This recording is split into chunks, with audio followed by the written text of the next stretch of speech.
Aportaciones de la química en la medicina. ¿Qué es la química? La química es la ciencia que estudia la composición de las propiedades de la materia y de las transformaciones que ésta experimenta, sin que se alteren los elementos que la forman. La química en la medicina. Podemos encontrar esta ciencia en todo nuestro entorno. Está presente, en este caso, en la vida diaria de todo el ser humano. Esta va desde los productos que consume hasta el proceso de la respiración.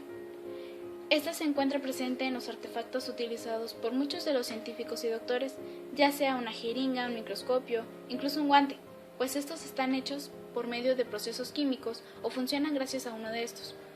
La química se utiliza mucho en la medicina, principalmente en la creación de medicamentos para mejorar la calidad y el efecto de estos.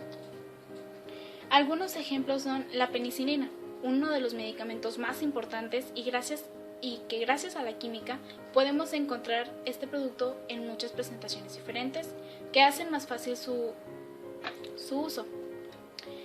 El microscopio es un artefacto utilizado por muchos doctores para analizar bacterias o reacciones químicas. Es parte importante porque así podemos darnos cuenta de si hay un virus o si hay algo que nos esté haciendo mal.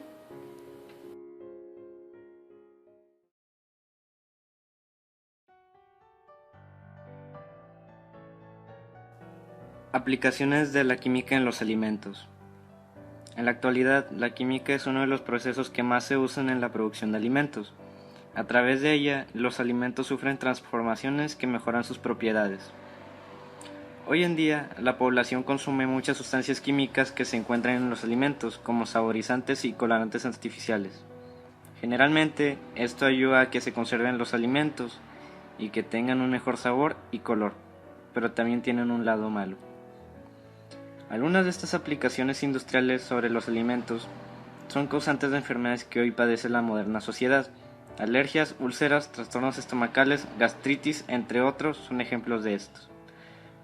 Un ejemplo de esto sería el colorante artificial amarillo número 5, que principalmente puede producir malestar estomacal y alergias. Hay varios procesos químicos utilizados en la industria de los alimentos, que sirven para conservar las características de la comida por un largo tiempo. Algunos de esos procesos son enfriamiento, congelación, pasteurización, secado y ahumado. En el enfriamiento, la temperatura del producto se mantiene entre -1 y 8 grados centígrados y prolonga unos días o semanas la vida útil de los alimentos. En la congelación, la temperatura del producto se reduce por debajo de su punto de congelación, con lo que una proporción elevada del agua que contiene cambia de estado formando cristales de hielo. Prolonga durante semanas e incluso meses la vida útil de los alimentos. Pasteurización. Este proceso consiste en someter un alimento generalmente líquido a una temperatura aproximada de 80 grados durante un corto periodo de tiempo, enfriándolo después rápidamente, con el fin de destruir los microorganismos sin alterar la composición y cualidades del líquido. En el secado, este consiste en extraer el agua de los alimentos, lo que inhibe la proliferación de microorganismos y dificulta la putrefacción. Y el ahumado, que consiste en someter alimentos a una fuente de humo proveniente de fuegos realizados de maderas de poco nivel de resina.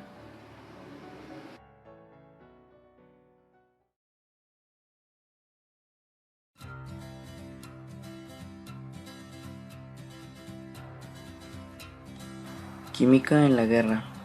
A pesar de que la guerra química había sido utilizada en muchas partes del mundo durante cientos de años, esta empezó durante la Primera Guerra Mundial.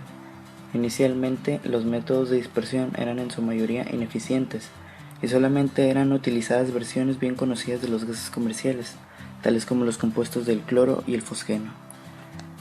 Alemania, el primero en ocupar químicos en el campo de batalla, simplemente abrió latas con cloro en dirección al viento, haciendo que éste se encargara de la diseminación. Poco tiempo después, la artillería francesa creó municiones modificadas para contener el fosgenio, un método muy efectivo que se convirtió en el principal método de dispersión. Estos métodos fueron utilizados para causar daños cutáneos, pulmonares e incapacitantes a sus oponentes en guerras y contiendas, aunque solo hasta el siglo XX se implementó esta técnica, comenzando por incendios, recursos envenenados y humo. Durante la Primera Guerra Mundial, alemanes comenzaron a utilizar gases tóxicos que causaban ceguera, quemaduras de piel y severas lesiones pulmonares. En adelantos tecnológicos se desarrollaron otros agentes como el gas mostaza y el sarín, que causaban lesiones nerviosas como parálisis y la muerte. Los gases lacrimógenos se implementaron para guerras limitadas y los motines en ciudades. Este gas laxante produce malestares digestivos como el vómito y la. En el Segundo Conflicto Mundial, los alemanes tomaron la delantera en las investigaciones orientadas hacia el uso bélico de los gases y hicieron todo tipo de esfuerzos para no perder la hegemonía en ese campo. No obstante, la guerra química no llegó a ser practicada por ninguno de los contendientes. Después de terminar la Segunda Guerra Mundial, los gases fueron empleados en Yemen y en Vietnam.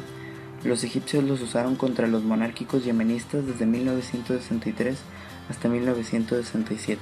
Entre los años 1962 y 1971, durante la Guerra de Vietnam, Estados Unidos utilizó una serie de agentes químicos exfoliantes, químicos según los colores de las bandas puestas alrededor de los bidones de almacenamiento, para su identificación como rosado, morado, verde y naranja. Estos fueron fabricados y distribuidos principalmente por el laboratorio estadounidense Monsanto. Uno de estos herbicidas es el agente naranja. El agente naranja es una combinación de dos herbicidas que, en pruebas hechas en selvas tropicales africanas, mostró ser muy eficiente como desfoliador de árboles. En la guerra de Vietnam, esta mezcla fue usada para hacer que los árboles perdieran hojas y que de esta manera no se pudiese esconder el enemigo, aunque sin tener en cuenta el daño que se pudiera causar a largo plazo al ambiente y las personas. El agente naranja, de la mano de la operación Ranch Hand, destruyó el 14% de los bosques de Vietnam del Sur, y si alguno de los bosques ha logrado ser recuperado, en su mayoría solo se han convertido en matorrales. En otros sectores el suelo fue completamente degradado, dejando al descubierto la roca madre. Un legado muy amargo que nos dejó la guerra de Vietnam fue el impacto en la salud que puede haber tenido en los veteranos que sufrieron la exposición al agente naranja, cuando fue utilizado como herbicida o de otros productos que también se utilizaron como herbicidas. Más de 3 millones de americanos que sirvieron en las Fuerzas Armadas de Vietnam y en áreas adyacentes han albergado la sospecha de que la exposición que ellos tuvieron a estos productos químicos les ocasionaron serios problemas de salud.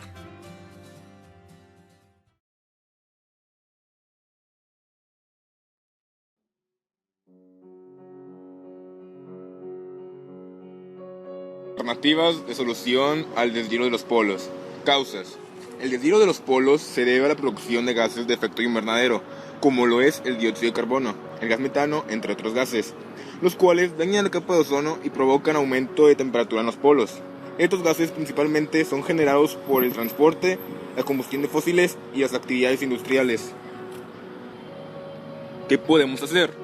A consecuencia de esta problemática, se han hecho varias campañas para el cuidado del medio ambiente, para reducir los gases de efecto invernadero, poniendo así varias alternativas de solución, como por ejemplo las siguientes. Utilizar autos ecológicos y paneles solares. Una gran alternativa para reducir los gases de efecto invernadero es utilizar autos que funcionen con energía eléctrica, para no utilizar gasolina, la cual se obtiene con la combustión de fósiles. En el caso de los paneles solares, a pesar de ser muy costosos, sin duda es una gran inversión, pues nos ayuda a cuidar el ambiente y nos ayuda a ahorrar mucho dinero, pues no requiere de energía eléctrica, pues esta aprovecha la energía del sol. El cambio está en nosotros. Podemos ayudar simplemente en pequeños hábitos que ayudan al medio ambiente, como ir a la escuela con uno o más compañeros en auto, tirar la basura en su lugar y no utilizar la energía eléctrica cuando no la estemos utilizando, pues no nos cuesta nada y aportamos mucho haciendo estas acciones, así para seguir conservando los polos. El cambio está en ti.